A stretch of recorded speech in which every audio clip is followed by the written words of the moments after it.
Welcome to the Going Somewhere podcast, a podcast for anyone who finds themselves in the ambiguous adventure of young adulthood. A season marked by uncertainty, change, love, heartbreak, and a whole lot of big decisions. Sit down with me for some real and raw conversations with some incredible people as we dig into what it looks like to be a follower of Jesus in this beautiful yet complicated season of life. If this podcast helps you in any way, please subscribe, leave a review, and share it with friends. Be sure to join the conversation on Instagram by following goingsomewhere.podcast. We're all going somewhere. We might as well go there together. Let's dive into today's episode.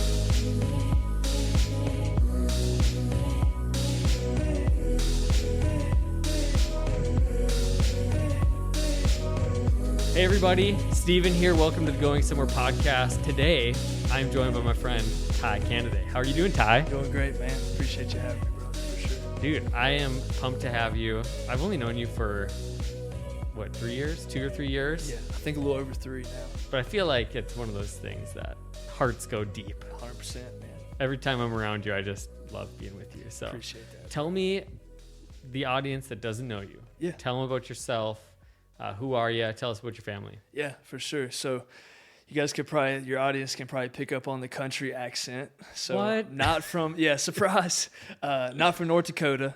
I'm from a small town in Southwest Virginia called Grayson County.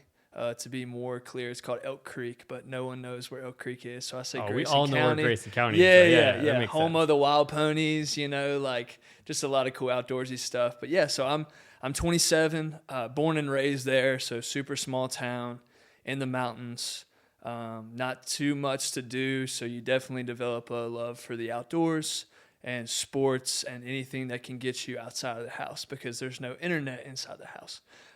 So that was, me growing up. I'm now married to my wonderful wife named Laura. Apparently I say her name a little funny too. I have an 11-month-old named Maya. So if there's some bags under my eyes, That's why. Yeah. Not sleeping all the time. But that's been awesome. We now live in Grayson County. Graduating from Radford, I majored in public relations, which I know we share some common ground there. PR majors, baby. Which has been cool. I always called it the secular ministry major because I've never really used it in its entirety, but it's really been, I guess now a little bit more. But that's literally what my pastor friend Josh Haldall, who kind of helped me navigate a calling to ministry while on a secular campus. He's like, you should just major in PR and advertising. It's like ministry, disguised. I love it, man. I love it. And that's how I always looked at it, So then that kind of propelled me into ministry. And now a combination of ministry and real estate, which still, the PR is still being used in real estate as well. So yes, sir. Yeah. No, that's awesome. I actually got to know you through Cole Scherbenski. Yep. Cole went to a Chi Alpha event called RUI. And I think he came back and I was like, hey, how was RUI? He's like, oh, Ty was amazing. Yeah. I'm like, no, how was the trading? He's like, Ty was awesome. Something just struck his heart of the Ty and he couldn't stop talking about you. And it was a huge God thing, obviously. Yeah, for sure. So you guys were at a Chi Alpha training. And was it hunting that got you guys sparked? Yeah, man. So we were in the food line together, and he was standing in front of me, and we just got to talking, and one of us said the word bow hunter, and it was like our eyes just lit up. And our friend Ryan Cockelman was in the line with us. He went and got his food, sat down, ate, went outside, did something. He said he came back 4 hours later, and we were still there talking. So we definitely still to this day haven't run out of anything to talk about for sure. But that was the beginning of it. Wow, I love it. I mean, you got to be in his wedding. So Yep. That's when I first met you. Yeah. You guys were bowling. The bridal party was bowling, and Cole invited me. I showed up. In my mind, I bowled a strike and basically walked out. And it was probably one of the coolest moments of my life. But, and the cool thing, too, is that your now wife interned at our Chi Alpha here in Fargo-Moorhead. Yeah, a lot of connections for sure, man. Yeah, I remember thinking, when you walked in that bowling alley and walked out, I was like, this dude is just a boss, man. He just bowled a strike left. I'm like, I got to get to know this guy, too. If it wasn't bowling, it would probably be the coolest sports moment of my life. If it was walk up to the plate and just hit a home run, just walk off the field, that guy's the coolest in the room. Bowling, awesome, it's man. Yeah, a little bit I don't know. Still pretty cool. Still pretty cool. Still okay. Man, that's awesome. But So you interned with Chi Alpha right after college. And so, I think our audience, I think one of the things about young adulthood is that there's transitions and then there's decisions. Like those are For two, sure. there's so many things that happen in these years of our life, but decisions and navigating like a call and purpose and wanting to, our generation has this great desire to make something of ourselves, but also to be a part of something that's bigger than ourselves. And I think sometimes we get out of college or we're in college and we're kind of navigating like, okay, I've got this in my heart, this passion in my life, this hobby that I love. How do I piece it all together? So I just kind of want to talk about your journey. You're a college student. I know you're playing basketball at the time. Like, what happened after that point? Kind of summarize those next few years. Yeah, man. So my entire life was based around one dream. It was a dream that was centered around myself, and playing basketball at the highest level, which was Division I basketball in my eyes. So everything I did was focused and goal oriented around that one thing. And the funny thing is, like, I got what I wanted, or what I thought I wanted. And so my freshman year, I went to Radford, and that entire year, it took about 3 days for me to realize that the thing that I had built my entire life around could never bring me what I wanted it to. And so I had created an idol out of this thing and really worshiped it in a sense, and it could never fulfill me in the way that I wanted it to. And so I feel like the entirety of that year, that was what I always look back to as the worst 10 months of my life. But I wouldn't trade not 1 second of it, because every day, every moment, really, like, the Lord was just stripping me of this false identity that I had built up, and this identity of just like, I just wanted to be Ty the basketball player, and so I had everything I did. It was just so centered around that, and the Lord took just friendships and relationships and just so many moments that year and just broke that down to, at the end of that year, I got to the place where I was like, man, like, I'm going to finish the year. I don't want to quit, but I'm done, and so I went and told Coach that I was done, and come back to my dorm and just start looking at myself in the mirror, and I'm like, man, I literally don't know who I am. I don't have basketball. I'm 20 years old. What's next, And that summer, long story short, I end up volunteering to lifeguard at this church camp, and in 4 short weeks, I see exactly what the Lord was doing over the course of those 10 months, because He just absolutely radically changed my life. He brought people in my life that loved Him and pursued Him and just talked about Him in a way that I had never experienced. And so it just showed me such quick redemption and like why I went through what I did that year, because it brought me to this place of really like desperation for something. And God finally showed me that there's an identity that we can have that's secure and can't be shaken. And so that carried me from that portion on. All I wanted to do in college was tell people about Jesus. Everyone I partied with my freshman year, I wanted to come back my sophomore year and just tell them, hey, like, you remember when we would wake up just broken over and over again?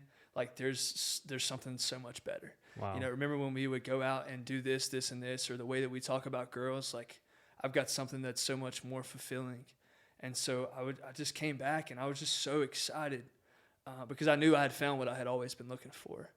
And I knew that I just wanted to share that. And so that carried me throughout college with getting involved with Chi Alpha. And I graduated in 3 years. So those were 2 years. And 2 years of my college career after my first year. And I remember getting to the end, and I was like, this can't be the end, Like, I've found what I have always been looking for and what I've always wanted to do, which is share this. Like, I want to share this with college students, because I know that there's hundreds, if not thousands, of college students coming in every single year just asking, like, man, like, what's my purpose? Why am I here?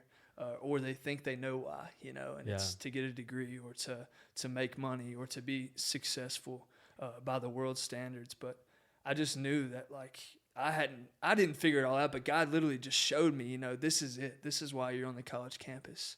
And so, that propelled me into college ministry. And so that's kind of that was a little long-winded, but that was I love it. It's such good context too. I think even, as young adults too, like, your transformation story was kind of mixed in the middle of it all. Like, you're in that place, of course, making decisions about your future, career, all these things, but also like the central moment of Jesus transforming your life is kind of the defining moment, which is a pretty cool thing to look back at a season and be like, I wish we could all say that, like that this is Jesus is like the defining thing.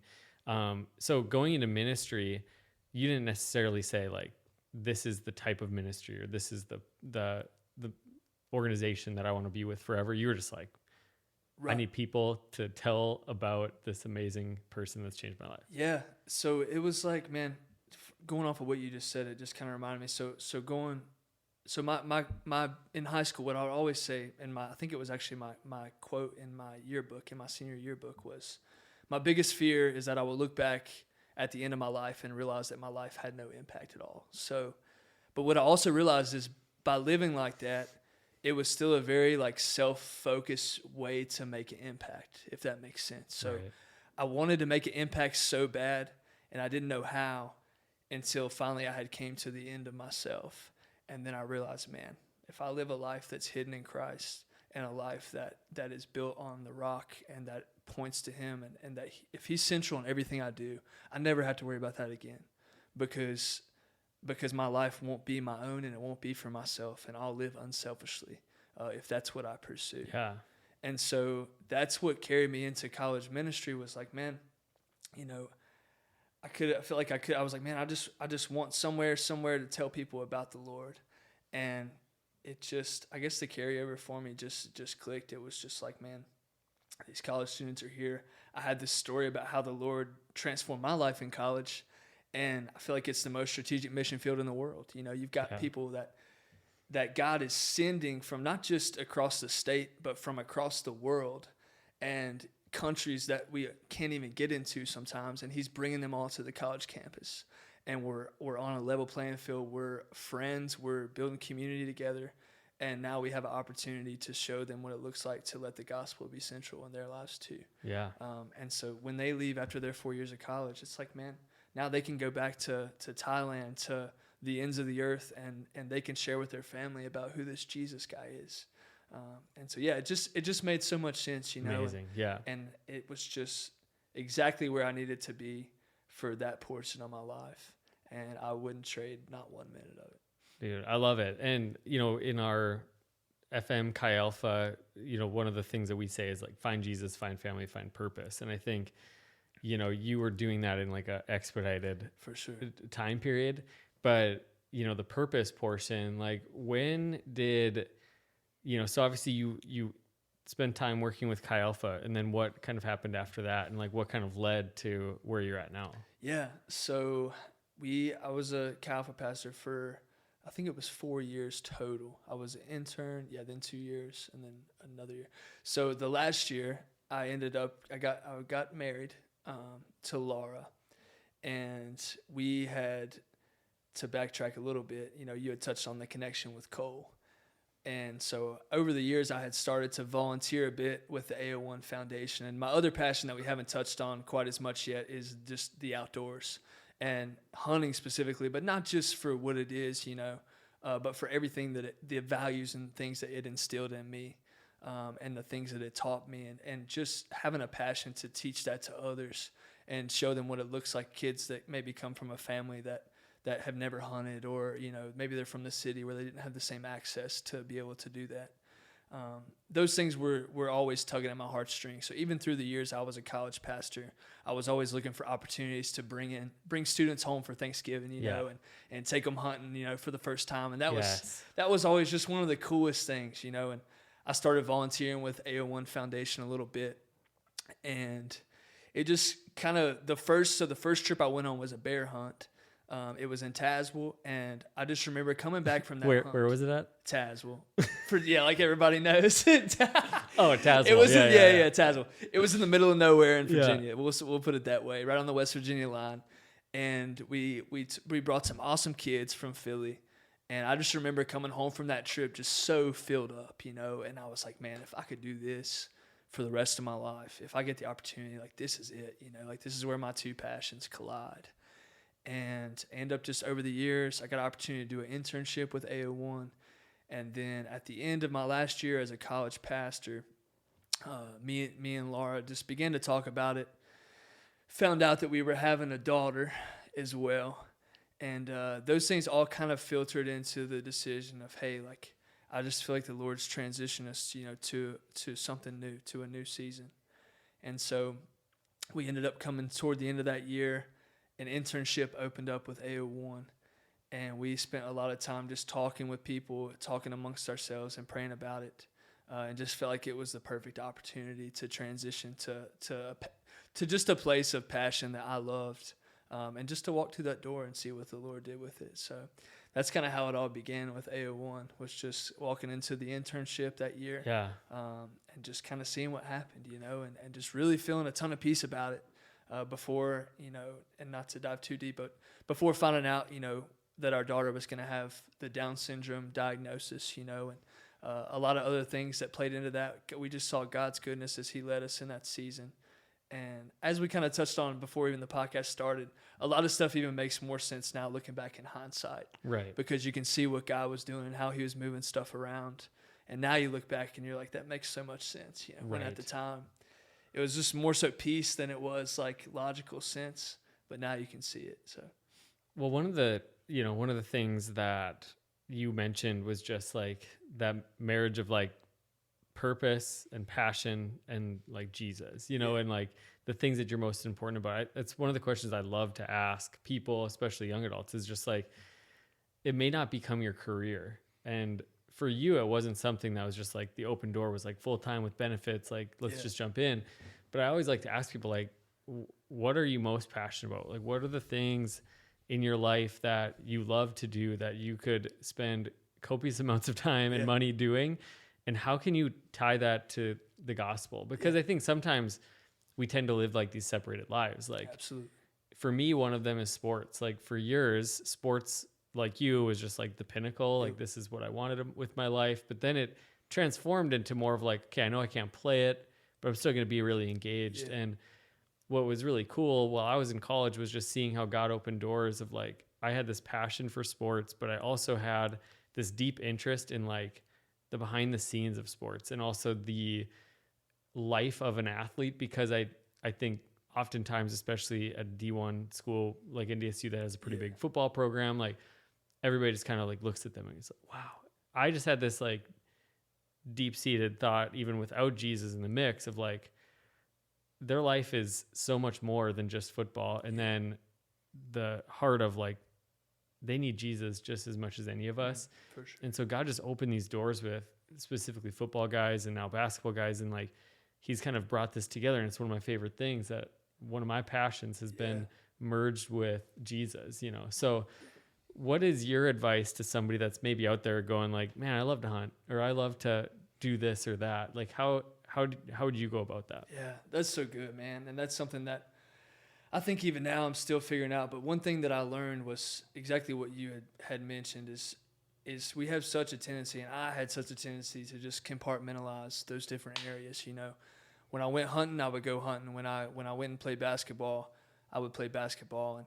And one thing I realized was that it was just void of, when I would do that and make that the end goal in and of itself, it was void of joy, if that makes sense. Yeah.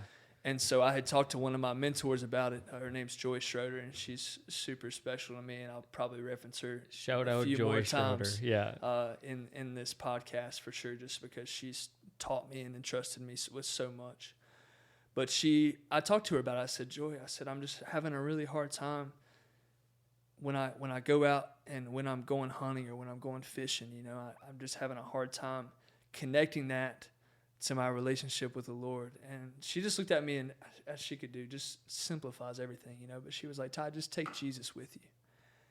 And I don't know, it was just like a light bulb moment. And it was like, man, like whether I'm on the basketball court, whether I'm going hunting, whether I'm going fishing, like I can always just take Jesus with me there, like I can be just meditating on the Word, or I can even take a Bible with me to that place.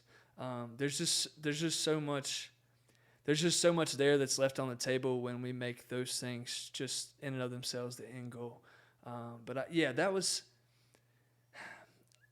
like just such a light bulb moment, because I just really felt like I had just missed the mark before then. And it was the Lord beginning to redeem some of those things that I had always loved, but I had always turned into a place of really idolatry, you know? Yeah. And so the Lord in that moment just started bringing redemption into those different areas, sports and hunting and fishing, and just showed me like those things in and of themselves, like they're not necessarily bad or good, but like he wants to come with me to that place and teach me, and above all, like his desires for a relationship, you know? And so, yeah, that's a bit long-winded way to go around that. But I think that the passion that God gives us for those things is God-given, but we also have to be intentional in recognizing that like we have to continue to take him with us to that place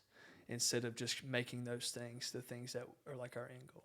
Love it. And I do feel like there's like a fine line between the things that we're really passionate about and idolatry, or like putting it in a place that it shouldn't be. But I think, like you were saying, the best way to safeguard our passions, our hobbies, the things that we love to do from becoming something they're never intended is to bring Jesus with us. Yeah. It is to invite Jesus and his presence into those things. And yeah, I think it varies. Like if you're into, quilting, it's like, well, how does that work? We have a quilting ministry at our church. There's a bunch of gals that have been doing it for years. They come together weekly and it's a small group. They quilt together, and what they end up doing is they end up donating so many of the quilts to areas in need and ministries in need and churches and organizations that can use it for good and for the kingdom. And like sometimes it's easy as that, and sometimes it's literally like, I love pickleball, man. Yeah. Like I want to play more pickleball. It's like, well, have a joyful attitude when you're playing pickleball. Be aware of the people around you and how you can build relationships with them, and just enjoy that thing and make it honoring to God. So it's like pickleball might be an odd, one, but I still haven't played anything. So dude, pickleball, man. If you haven't played pickleball, you got to play it. Yeah, I'll get in there. No, that's awesome. But what does your role with AO1 look like now? Because I know we've kind of been leading into just a little bit of the idea of like your passion for hunting and fishing, and obviously your passion for Jesus and seeing people know him. So what does that role look like for you with AO1 now? Yeah, for sure. I want to touch on one more thing before we get there on what we had just talked about, is that, well, two things. One, I'd heard a quote a couple weeks ago, and I just absolutely love it. I've been thinking about it, and I think it applies perfectly to those things.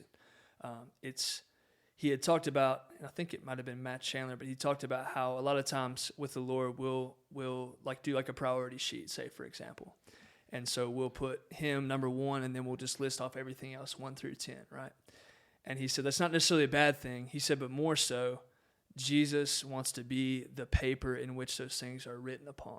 Wow, yeah. And I just thought that was awesome, man, because I was like, that's it, like it's not just, of course he wants to be Lord over all, and he deserves that, and we need to make sure he is that in those things.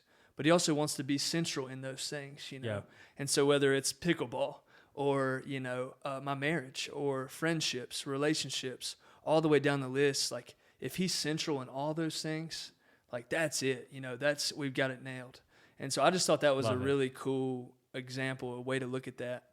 And along with all those other things that we had just touched on, I think what I had realized too is that in each of those, an awesome way to bring Jesus with you is just to value and treasure relationship with people, and just inviting other people into those places as a way to love them and bring them into family and teach them. And really at the end of the day, relationships are the only thing that we can take with us to eternity, like the things that we have, the clothes and the money and the treasures that we have here on earth will pass away. But the people that we've invested in, as they give their life to the Lord, and we can take those with us, And so I always want to live that way. It's like, man, even if I only have 30 minutes with you, and I don't see you again until next year, like I want to invest everything I have. I want to add value.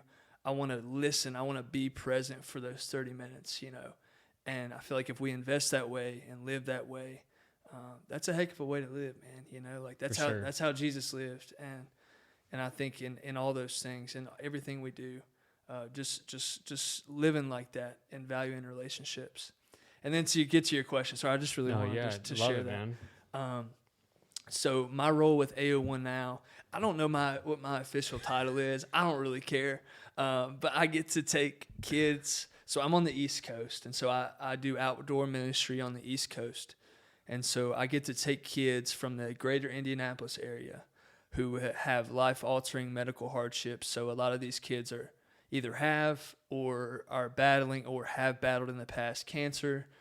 See some with cystic fibrosis, and then just medical conditions that I could never even dream up. Just crazy medical conditions that these kids have to battle and fight through on a daily basis. And we take these kids and we take them on hunting and fishing trips around the country, really. And so all the way from New Mexico to Virginia to Tennessee to Florida, we take them on what we call trip of a lifetimes, and really the cool thing and that I think about these trips is, and my heartbeat is that these aren't just like a one and done trip. Like we don't just bring these kids in, have 3 days with them on the hunt and just say, bye, good luck with the rest of your lives. It's really an entry point into a relationship with these kids that we can walk with them and teach them and, give them a foundation to stand on in the midst of the storms that we know that they're already fighting. Yeah. And to fight with them in those storms too. And so that's what I do now alongside some other things, Camp Conquerors. I get the chance to do that, which is just amazing. So that's what my role looks like with AO1 now, just currently expanding and just continuing to pour into the Indianapolis kids and take them on these trips. Yeah. Well, just seeing you do that, it's like you're made for it. It's so fun because one, you're just great with the kids, but also the experiences themselves. Like I know the first one, and Cole Shabinsky is the same way. Lexi's the same way. Yeah. But when you did the, was it the bear hunt? You guys had like a rainy day. Yeah. And you're just like, I have an idea. You guys did a cook-off. Yeah. You went to the grocery store. You got some food. The kids got some food. You had a cook-off. Like, it's those things that take those trips from like, yeah, it's a hunting trip, and we have intentional devotional time. Like some of that stuff is built in, but it's the moments that you're creating along the way that I think are making like a lasting impact. And so it's really cool to see you kind of incorporate, you and your heart and your passions beyond hunting and fishing into everything that you're doing. It's so fun. Thanks, man. I appreciate that a lot. And, another thing too is like, it's crazy. We're like, hey, we want to do a hunt in Illinois, or, and you're like, oh, I know a guy. Or you're like, my wife makes fun of me for that all the time. We want to do, we're trying to do a hunt in this month. Like, oh, I got a guy in New Mexico. Like, what? It's like the connections that you have, not only like where you live, because you've put on some incredible trips there, but just across the country, Florida. I know we did one out in Virginia Beach recently. Talk about that a little bit. I think as young adults, like we think about relationships, and then I feel like there's this worldly side of networking, and I think we give networking a really bad rap because I think networking oftentimes is like, butter up relationship to get something from them. But I've seen your network of people be this incredible web of relationships that never was intended to be used for AO1 purposes, but God's being glorified through these farmers and these landowners that I think you've even mentioned, like stories of them being blown away and, emotional because they never in a million years thought that their family ranch would be the place that God is going to move in a teenager's life. Can you just talk about the power of relationships in that way in your life? Yeah. Golly, man. Yeah, this is the one that. And if you have any stories, if you have an individual story on that regard, for that'd sure. be awesome. And that's what it's crazy because some of those guys, like it's even like God had laid it on their heart to approach me, like it's just so wild how just amazing these relationships are. But I think, so you had mentioned networking, and what's funny is like at my teenage years, like my dad had always kind of just talked to me about the importance of, he used the word networking, he's like, it ain't about, it ain't about what you know, it's who you know, you know? And everyone kind of hears that in their own way, kind of thrown around. And that definitely has some value, but I think exactly what you said is that what that does is it creates more of a one-sided, like, what can this person do for me approach. And so I feel like when the Lord redeemed a lot of things my freshman year. The other thing he redeemed was relationships. And one thing that he showed me through, once again, some time with Dick and Joy Schroeder in Montana, they always use the phrase that relationships are the currency of the kingdom of God, is what they would say. Yeah. And they began to say it. And what was so powerful is, you hear somebody say something and it holds some weight, but then you see them live like that, and then it changes who you are. And so I realized that this wasn't just something that they would say because it was a good catchphrase, or something fun to say, but it was how they had lived their whole life. And they were about 70 years old at the time. Dick has passed away now. I realized that because they had lived like that, they had amazing people across the world that had been impacted by them as a byproduct of just them trying to add value wherever they were. They would show up at a place and even a friend's house, and they would never show up expecting to be served or catered to, or they would never show up expecting to be served or catered to or held in this high regard. They would always show up and they would ask, how can I add value, and how can I make these people feel loved and valued? Yeah. And I mean, as I even say it, you just literally think of Jesus, and that's how he lived. He could have came, and I just think of Philippians 2, and 1 through 10, and how it, he could have held equality with God as something to lord over these people, but instead he took the nature of a servant. He showed up and he served, and it's like, man, like what a way to live. And that's so I realized that, man, this is how I want to do relationships for the rest of my life. And anyone I meet, it doesn't matter if they're totally different from me. Like, we don't have to have a ton of things in common, but I want to be able to add value to them, and I want to make them feel welcomed, and I want to make them feel loved. And that's just how I wanted to develop relationships. And so over the course of time, God would just continue to bring these amazing people into my life. Whether it was through Chi Alpha, some of the guys would be in my small group. Ethan Ratliff is an awesome example. He was in my small group for 1 semester, and then he transferred schools. And it was just like, and now we're literally best friends. And it's just like God would bring these people in for a season, but I had realized even if they were only in my life for a season, I was going to invest in them, and they were going to invest in me like it was for eternity. Yeah. And because of that, it was never like all right, go on your way. Good luck with the rest of your life. And then, hey, call you 5 years down the road if I need something. It was always like, man, like we're going to pick back up where we left off. And God was just developing those relationships and just weaving people together that I would have never imagined. And Ethan, like I said, is just an awesome example. At the time, he had transferred to another college, and over the years we began to get a little bit closer. We started hunting together, and then he just had a realization, and actually on one of the AO1 trips, it was the first one that I had went on to, and after that trip, he had rededicated his life to the Lord, and that just brought us even closer together. And we were like, hey man, like God's blessed us with a lot of stuff, He's blessed us with some land, and some relationships, and like, man, what am I at the end of the day but just a steward of all those things? And so anything that I have, and this is, me and Ethan talking, so he's saying this too, is like, man, anything I have, whether it's land, whether it's connections, whether it's relationships, I want to hold them open-handed before the Lord, because ultimately they're his, Yeah.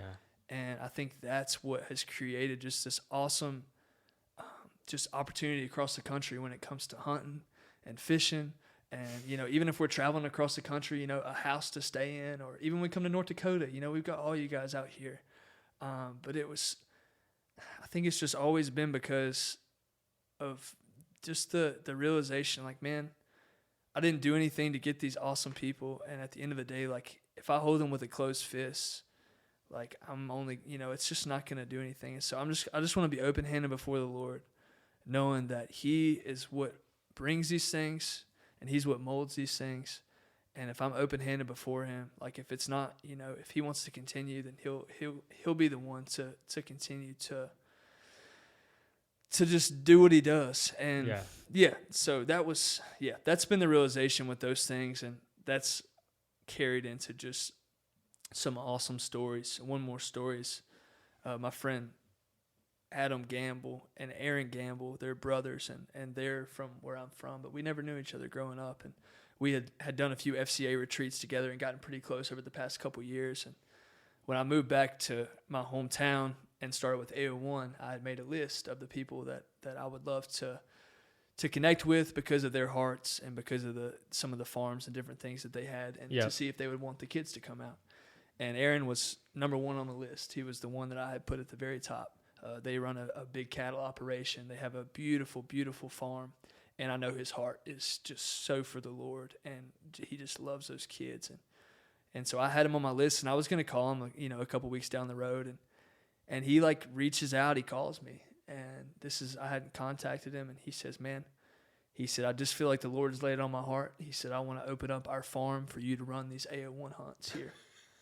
I'm like, what? I was like, dude, literally, I'll send you a picture. I had your name at the top of my list to do this, and God in his goodness, he just went before, and he opened up Aaron's heart to where Aaron was the one throwing the idea out there. And that was just so cool. And Aaron, as we've talked about it, and we had a hunt there last year, was just in tears, thinking about this is this family farm that's his family's had for over 250 years. And he's like, man, I realize now that God wants to do so much more on this farm. And so he just talks about how through these hunts and through these partnerships, he's seen God's redemption even of his family's farm, and how God wants to use it for his glory. And he's seeking out more opportunities in ways that he can do that. Yeah. And so it's just so crazy, man. There's so many examples like that God just has used those relationships and just all for his glory and for this foundation. And it's been just awesome. Dude, I love it. And I think of the story of Moses and just God, saying, what's in your hand? We can look around and be like, well, I'm not as talented as this person, or I don't have the platform, a word that is thrown around a lot, of this person, and so we just kind of belittle ourselves and belittle our calling.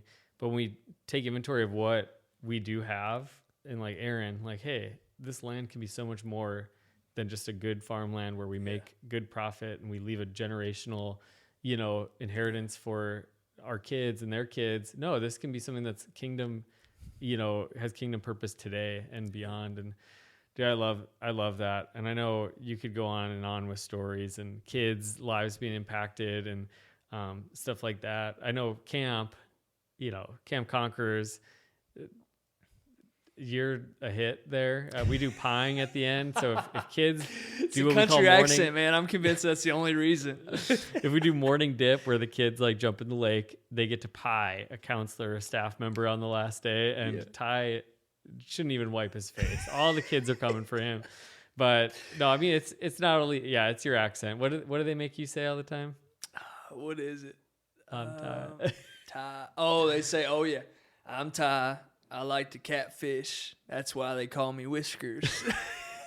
That's just for any of the campers that are gonna watch this. Oh, and that's James. That's Dr. James Miles' fault for all you guys. Just so you know that he would say that over the radio in the loudspeakers, so the kids would say it. It's it's a trip. Anytime you walk in a room, all the kids, it's Ty, Ty, the whole chapel, every kid is Ty, So no, but it's also your infectious personality and just your love for people. It's so evident that when you're around you, and I know for the kids' standpoint, it's when you're around Ty, you are loved. You're in the inner circle. You make everybody feel like the inner circle. And dude, I have a ton of respect for you and Laura. And I know we didn't really dive into it, but raising Maya with Down syndrome, it's just the challenges of parenting are still there, and it's a whole nother level, and you guys are just handling it with grace. I know it's not easy, but man, we're cheering you guys on and loving you guys and loving just seeing God's hand on your life as you guys journey together. Thank you, bro. That really means a lot, for sure. Got one question for you. We always like to end it this way. Yep. What's a piece of advice you would give to 20-year-old Ty? So 20-year-old Ty, that was the year that I actually had given my life to Jesus. And so that year, that's a special year to me, for sure. It's June 24th, 2016. That summer. Sorry, 2015. That summer. The advice that I would give to the first half of me, that year, the first half of me that year and all the years before that, and even now and forever. Two things. I think they kind of go hand in hand, but I think it's Psalm 24:1. It says, unless the Lord builds the house, the laborers build in vain. And I think that verse mixed with a story that Jesus tells in Matthew 7, I think it's Matthew 5-7 somewhere, it's Matthew 7, Sermon on the Mount. And he's talking about the wise and the foolish builders, and he gives the example of this one guy who continually he builds his house on sand. The storms come, the waves come, and it knocks it down. The other guy builds his house upon the rock. The storms come, the waves come, and his house stands. And I think the combination of those two things, one, build your house on the rock. And what that means, or what it should have meant to me and what it means to me now, is that no matter what it takes, build your house on the one thing that you know will be standing and secure at the end of the day. And I think for the first 19 years of my life, the main way I could have done that is in identity, because I had built my identity in a way, all the places I had built my identity as a ladies' man, in my own head at least, in sports, they were all fleeting. They were all temporary, and they were all self-focused. And what I didn't realize at the time is that I can have an identity that's secure. I can have one that's not shaken, and I can have one as a child of God, which is son. And that identity is not determined by my success. It's not determined by my failure. It's not determined by my performance. It's not determined by my lack of performance. Yeah. And at that time, and even now, I have to remind myself, because I have by no means had that figured out. But man, what a weight that would have lifted off my shoulders, because my whole identity was determined by my performance. And so my life was an absolute roller coaster. And I would get super cocky and big-headed when I was doing well. And when I had a bad game or when I did something wrong, I would get super low, because my identity was my performance. And I would say a good bit of people in this world struggle with that and live their whole life like that. And so the second part of that is the psalm that talks about, unless the Lord builds the house, the laborers build in vain. And that's how I want to live, through the filter of that lens for the rest of my life. Yeah. Unless God builds it, it's in vain. I don't want it. Even if it's something that I think is really good, even if it's something that I feel like is, not necessarily sinful, if it's not God building it, then I don't want it, because I know at the end of the day it's not going to last, or it's going to bring harm. And so, yeah, man, those are the two things. And the advice that I would give all your listeners is, man, like, build upon the rock and let the Lord build it. Because, like, at the end of the day, I can bring whatever I have to the table. I can bring my little 2 fish, my little 2 loaves and 5 fish or whatever, and it feed a few people. Me and you maybe could have some lunch. But man, if I let God multiply whatever I have, what little strength I have, what little I have to offer, then man, we can change the world. And I truly believe that. But I do think that it starts with just the person that's right next to you. Yeah. That's the place to start. So love it. This has been a blast, Ty. Thanks for coming on. I know you came all this way just to be on the podcast. Yeah, all absolutely, the way from Virginia. bro. No, I'm just kidding. 20 however many hours. I don't even know. Well, we have a huge budget. Yeah. No, I love you. I know I've been looking forward to having you on, and down the road looking forward to have Laura on with you. Man, appreciate you. Appreciate the man you are, the person you are, all that you do. But hey, listeners, hope you guys enjoyed this episode. If you did, share it, tell somebody about it. But as always, we'll see you again next time on the Going Somewhere podcast. Next time. Thanks, Steve. Appreciate you, brother, man. Love you. Love you, bro.